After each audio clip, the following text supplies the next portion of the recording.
بسم اللہ الرحمن الرحیم الحمد للہ رب العالمین الصلاة والسلام علی سید الانبیاء والمرسلین اما بعد فاعوذ باللہ من الشیطان الرجیم بسم اللہ الرحمن الرحیم واتقوا فتنة لا تصيبن الذين ظلموا منكم خاصة واعلموا أن الله شديد العقاب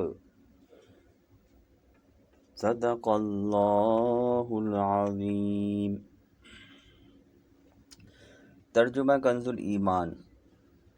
اور اس فتنے سے ڈرتے رہو جو ہرگز تم میں خاص ظالموں ہی کو نہ پہنچے گا، اور جان لو کہ اللہ کا عذاب سخت ہے۔ تفسیر صراط الجنان۔ واتقوا فتنۃ، اور اس فتنے سے ڈرتے رہو۔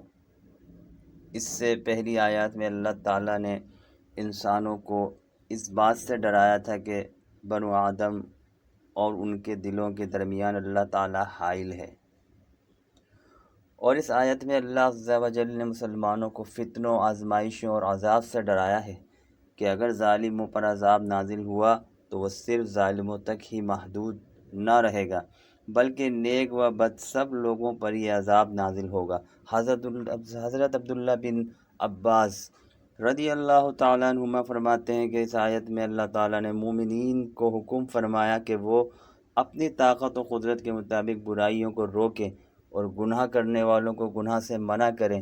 اگر انہوں نے ایسا نہ کیا تو عذاب ان سب کو عام ہوگا، اور خطا کار اور غیر خطا کار سب کو پہنچے گا۔ قدرت کے باوجود برائی سے منع کرنا چھوڑ دینا عذاب الہی آنے کا سبب ہے۔ اس آیت سے معلوم ہوا کہ جو قوم قدرت کے باوجود برائیوں سے منع کرنا چھوڑ دیتی ہے اور لوگوں کو گناہوں سے نہیں روکتی تو وہ اپنے اس ترک فرض کی شامت میں مبتلا عذاب ہوتی ہے۔ کثیر احادیث میں بھی یہ چیز بیان کی گئی ہے، ان میں سے 3 احادیث درج ذیل ہیں۔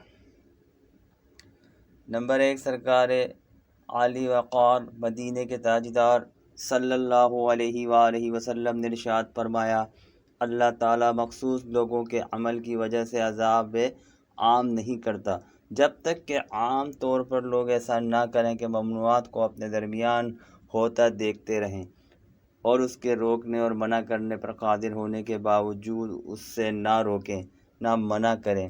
جب ایسا ہوتا ہے تو اللہ تعالیٰ عذاب میں عام و خاص سب کو مبتلا کر دیتا ہے۔ نمبر 2، حضرت جریر رضی اللہ تعالیٰ عنہ فرماتے ہیں، میں نے سرکار کائنات صلی اللہ تعالیٰ علیہ وآلہ وسلم کو ارشاد فرماتے ہوئے سنا ہے کہ کسی قوم میں جو شخص گناہوں میں سرگرم ہو اور وہ لوگ قدرت کے باوجود اس کو نہ روکیں تو اللہ تعالیٰ مرنے سے پہلے انہیں عذاب میں مبتلا کر دیتا ہے۔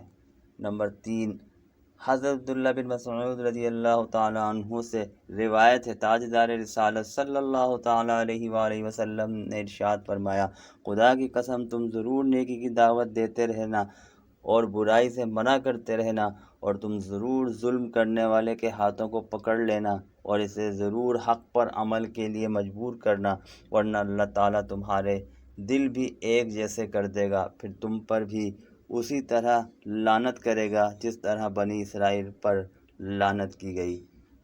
اللہ تعالیٰ ہمیں ایک دوسرے کو نیکی کی دعوت دینے اور برائی سے منع کرنے کی توفیق عطا فرمائے، آمین۔ وما توفیقی الا باللہ العلی العظیم۔